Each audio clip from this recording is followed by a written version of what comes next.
Right, and so how has your strategy towards building a California cannabis company changed, let's just say in the last two and a half, 3 years of legalization? Yeah, so chalk me up to it's better to be lucky than good. And a lot of the, I was called, a lot of the strategies that I had come, and Graham and I were partners almost from the get-go. Graham Farrar, who runs Glasshouse Farms and is a president of Glasshouse Group and a fellow board member. I was more the financial guy, raising the money, and when we'd tie up properties, and so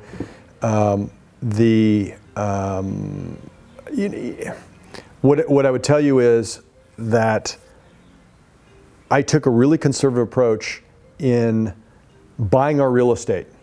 Landlords still really, really grind the heck out of cannabis tenants, and I was like, they way overcharge if they don't own the building. That's what I meant by grind. Yeah, they grind them to pieces, and I just found it pretty offensive. So I was able to get in and quite frankly, let's just buy some assets. There's a massive capital dislocation. You can't get loans. You can't get in real estate where you see the bottom to the top. And the timing play, which I've been really fortunate to take part in, you could always still get 75% from a bank. So you only need 25%, or maybe a little more, in equity to raise. Here, and then when it goes up, same kind of thing, and it's just, you buy low, you sell high. Here, you have no real good debt. Back then, there was no debt. Even today, the debt sucks, and you can't get it from a bank. And raising equity, there's no, the public pension funds are not involved. They're just it's hard to raise money. And so my thought was, hey, buy some assets, make them cash flowers, do good, and do good by society. And that someday when this kind of shakes out and becomes a big industry, you sell and make a lot of money and it'll be great. And that was the initial plan. And then as we continued to grow and acquire assets, we realized, we could be a vertically integrated company, and we could, sell our products. As we saw ourselves, at that point saying we could be a CPG company where we could really, we could grow the best flower at the best prices in California. In Santa Barbara with the ocean breeze, natural, kind of like you go to Whole Foods, and I see you at Whole Foods. You get an orange and it's organic and you feel good about it, and it's grown right and people are paid good wages, and that was just our strategy. And we said, let's learn how to grow good weed, and so we end up, boy, that probably sounds really crass. We grew great cannabis. Well, Graham, he's an artisan, what he's done and how he grows, and it's unique. And, yeah. But filling out, how much greenhouse space is operationalized in the last 12 months, square foot wise, up there? 355,000. So to get 355,000 square feet off the ground in 12 months and actually hit your targets of when you wanted to launch different sections, that's hard to pull off. There's not a lot of... We're actually 1 week behind. It's pretty amazing. The fact that he's that close. Yeah. Look, Graham, he's a tech guy, and he was like the number 5 guy at Sonos. He was at software.com.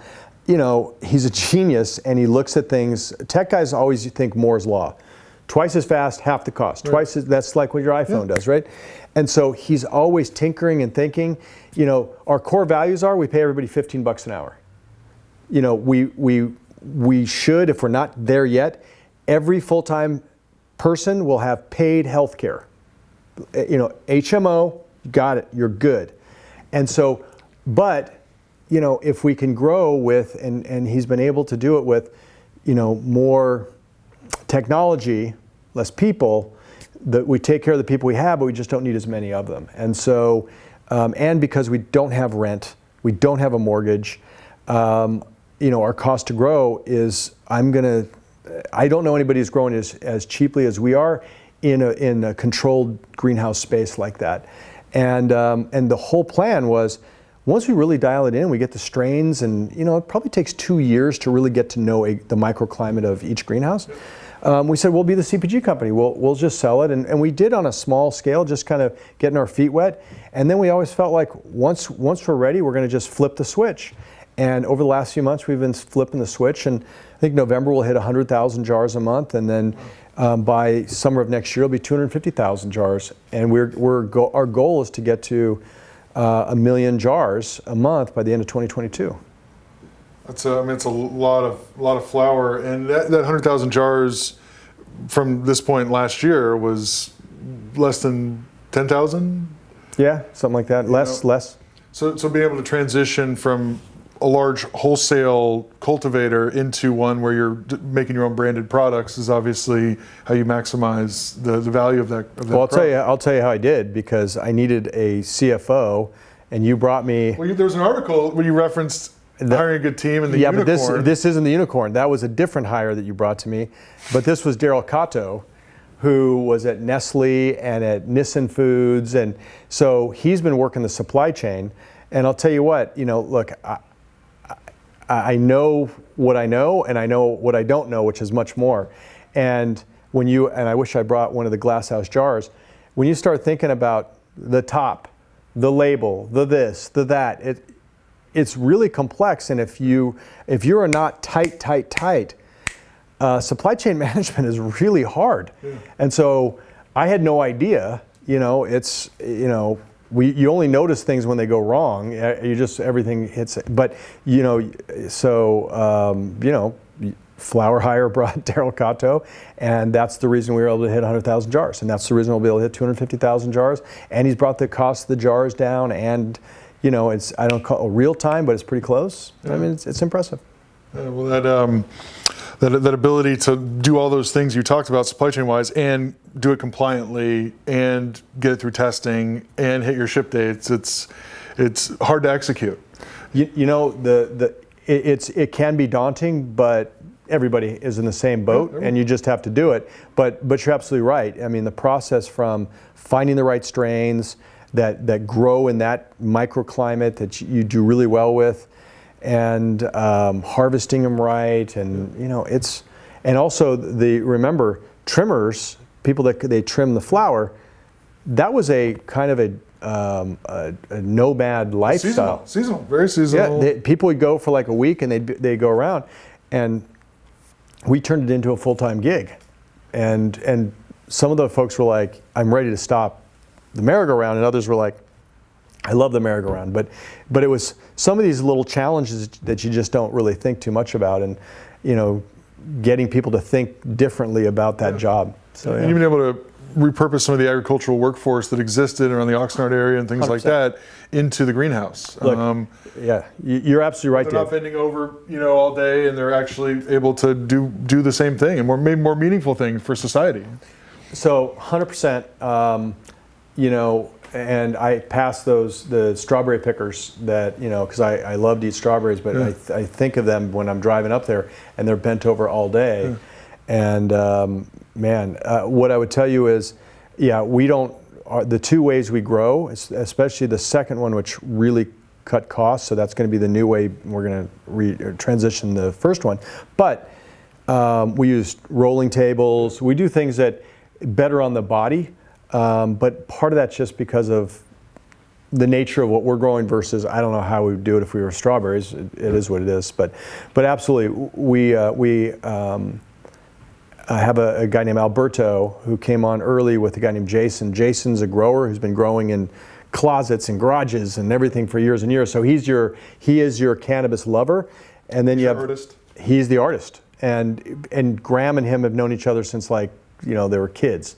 So Graham brings his tech, and then we hire Alberto, who's still there, and what he'd done is managed agriculture at farms, managed people.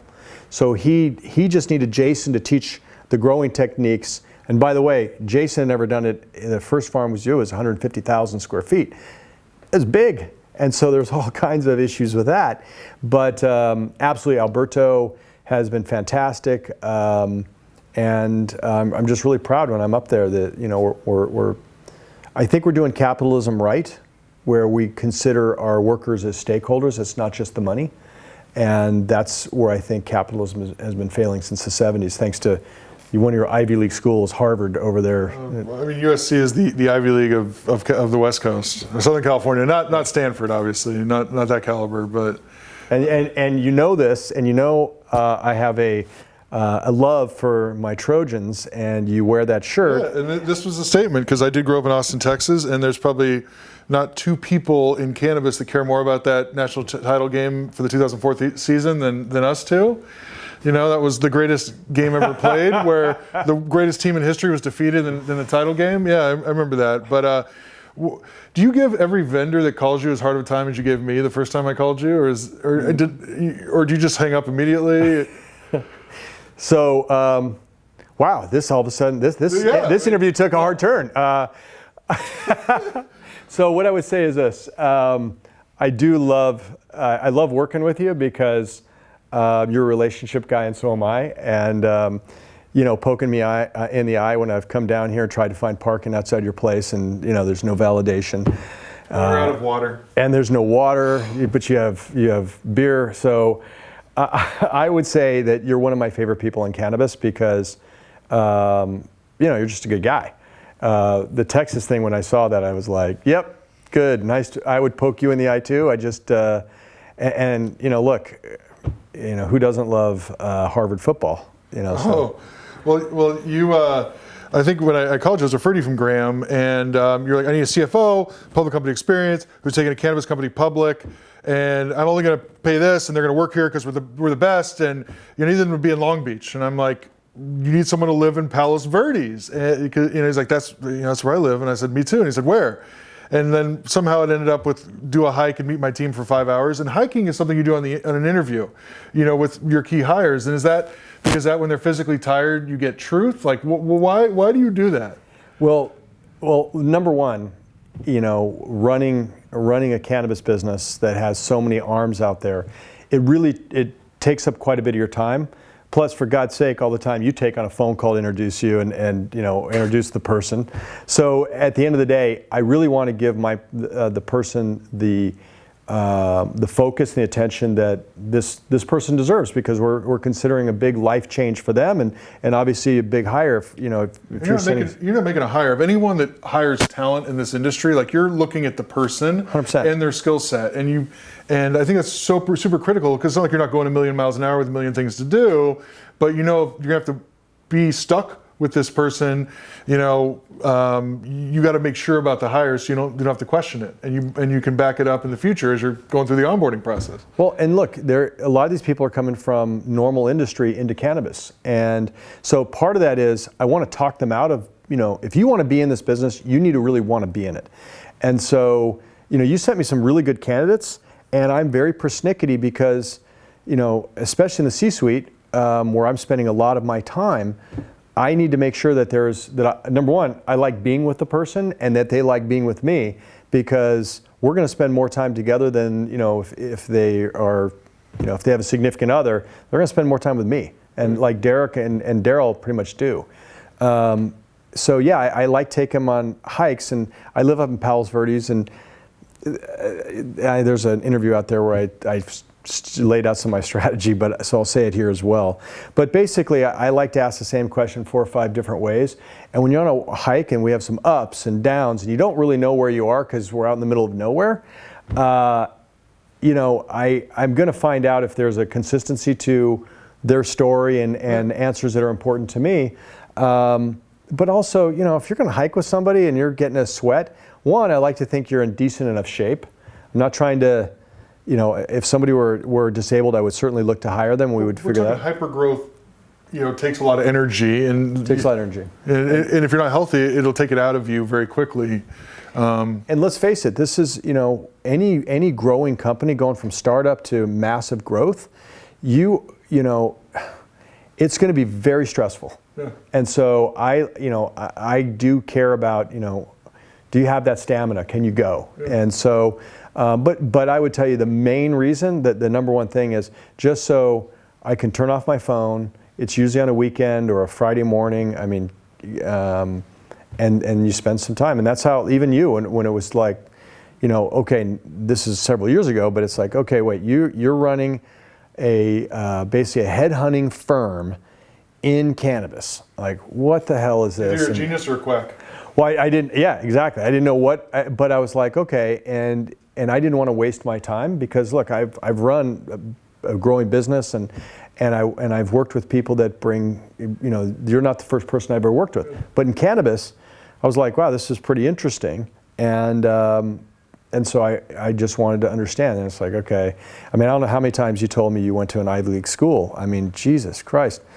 It's you've gotten that school wrong every time we've spoken. But I know you have a hard stop. So Cornell University, Texas look at that. Longhorns, 2004 national champs. Kyle Kazan, thank you so much for joining me today. Total pleasure, man, and congratulations on, if you want to be in this industry, it's.